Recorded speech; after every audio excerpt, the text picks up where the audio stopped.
Τι κάνεις εκείνη εκεί?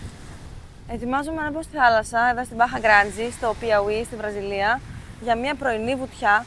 Δεν έχουμε μπει ακόμα στη συγκεκριμένη θάλασσα, σε αυτό το νερό εδώ που βλέπουμε μπροστά μας. Σήμερα είναι μια όμορφη μέρα. Νομίζω ότι επιβάλλεται έτσι, μια δροσιστική βουτιά. Ίσως να πάω και μέχρι μία από αυτές τις βάρκες. Ποια μου προτείνεις? Πού να σε στείλουμε τώρα, είναι όλες και κοντά ρε παιδί μου, δεν είναι και καμιά σοβαρή πρόκληση να πούμε ότι θα κολυμπάς για αρκετή ώρα, οπότε ας διαλέξουμε... Στον Ήφαλο. Τον Ήφαλο, ναι, εκεί στο βάθος, γιατί όχι. Λες να έχει καρχαρίες? Θα το ανακαλύψουμε σύντομα. Ωραία Νίκη, πάμε τώρα να δούμε αν έχει καρχαρίες. Μην πας πολύ βαθιά για να είμαστε σίγουροι, εντάξει. Θα πας σχετικά ρηχά, θα πλησιάσεις λίγο εκεί τις βάρκες. Ναι. Άμα δούμε να έρχεται κανένας από μακριά θα βγεις, εντάξει. Ωραία. Η θερμοκρασία να δούμε επίσης πώς είναι. Βασικά εμένα μια χαρά μου φαίνεται αυτή τη στιγμή η θερμοκρασία. Νίκη πάει να δει αν έχει καρχαρίες. Εδώ το τοπίο είναι αρκετά ήσυχο, ήρεμο αυτή τη στιγμή. Είναι πολύ νωρίς το πρωί. Δεν έχουν έρθει άνθρωποι εδώ ακόμη γιατί είναι 9 το πρωί. Και βλέπουμε ότι υπάρχει μια πινακίδα που λέει ότι απαγορεύεται το kitesurf εδώ γιατί είμαστε ακριβώς κάτω από το κατάλημα, το ξενοδοχείο Villa dos Poetas και δεν θέλουν εδώ να ενοχλούν τους ανθρώπους που έρχονται να κάνουν μπάνιο μάλλον, τα kitesurf έτσι. Βλέπουμε ότι η Νίκη αυτή τη στιγμή σκαρφαλώνει πάνω στη βάρκα. Είναι μόνη της μέσα στη θάλασσα. Δεν έχει μπει κανείς αυτή τη στιγμή. Και θα κάνει τη βουτιά της από τη βάρκα. Πλάτς. Τέλεια φαίνεται. Πολύ ωραίο φαίνεται αυτό να βουτάς από τη βάρκα εκεί. Μου θυμίζει τα παιδικά μου χρόνια. Πλάτς, να και η δεύτερη βουτιά. Γεια σας, πώς νιώθετε που κάνετε μπάνιο σε αυτή την παραλία? Νιώθω πάρα πολύ ωραία.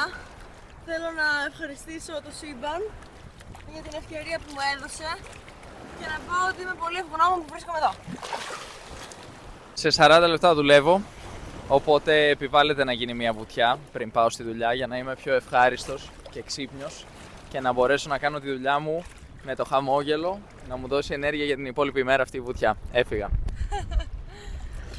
Ένας καθηγητής μαθηματικών πρέπει πάντα να είναι ευχάριστος για τους μαθητές του, με το χαμόγελο, να μεταδίδει θετική ενέργεια και χαρά. Βέβαια όχι μόνο ένας μαθηματικός, όλα τα επαγγέλματα πρέπει να είναι έτσι. Πιστεύεις ότι οφείλουμε να μεταδίδουμε θετική ενέργεια στους ανθρώπους γύρω μας? Το οφείλουμε σίγουρα. Πολύ συχνά την παίρνουμε από το περιβάλλον και μετά την μεταδίδουμε στους συνανθρώπους μας. Είναι πολύ ωραίο αυτό. Μακάρι να είχαμε όλη τη δυνατότητα να κάνουμε μια βουτιά κάθε μέρα το πρωί πριν τη δουλειά έτσι για να ξυπνήσουμε. Βέβαια νομίζω την ψιλοέχουμε κιόλας πολύ συχνά και απλώς δεν την αξιοποιούμε. Εγώ σίγουρα έχω βρεθεί σε μέρη όπου μπορούσα να κάνω βουτιά το πρωί πριν τη δουλειά και δεν το έκανα και το μετανιώνω. Φεύγεις χαρούμενος από την παραλία? Πολύ χαρούμενος, έτοιμος να συνεχίσω τη μέρα μου ή μάλλον να αρχίσω τη μέρα μου, δεν ξέρω πλέον πώς να το αποκαλέσω. Έτοιμος ας πούμε να αρχίσω τη δουλειά. Εδώ βλέπουμε μερικές ποζάντες πάνω στην παραλία. Πόσο να κάνουν άραγε? Η διαμονή εδώ δεν ξέρω, δεν το έχω ψάξει, αλλά λογικά θα είναι από τα πιο ακριβά στην περιοχή, στην Μπάχα Γκράντζι. Εδώ είναι το Villa dos Poetas, αυτό που είδαμε και προηγουμένως ερχόμενοι. Πρέπει να είναι ένα από τα καλύτερα του χωριού. Και υπάρχουν και κάποια άλλα εδώ δίπλα. Εντάξει, πρώτο τραπέζι πίστα πάνω στην παραλία. Τι περιμένεις, δεν θα χρεώσουν και λίγο παραπάνω? Εγώ αναρωτιέμαι γιατί απαγορεύεται το kite. Γιατί είδαμε μια πινακίδα προηγουμένως που λέει απαγορεύεται το kite. Απαγορεύεται εδώ, έτσι, ναι, μπροστά από το ξενοδοχείο για να μπορούν οι άνθρωποι να κάνουν το μπάνιο τους με την ησυχία τους. Όποτε έχουν κάποιο είδους συμφωνία, σου λέει πάνε πιο κάτω που δεν έχει τα εστιατόρια και τα ξενοδοχεία κλπ. Και κάνε εκεί πέρα. Εν τω μεταξύ, εγώ συνεχίζω να περπατάω ξυπόλυτη από τότε που ήρθα στο χωριό. Βέβαια, συνήθως βγαίνω από το σπίτι απογευματινές ώρες, βραδινές ώρες. Εχθές που βγήκα μεσημέρι, άρχισα να τρέχω σε κάποια φάση να γλιτώσω από το τσιμέντο, γιατί ήταν αρκετά ζεστή η άσφαλτος βασικά.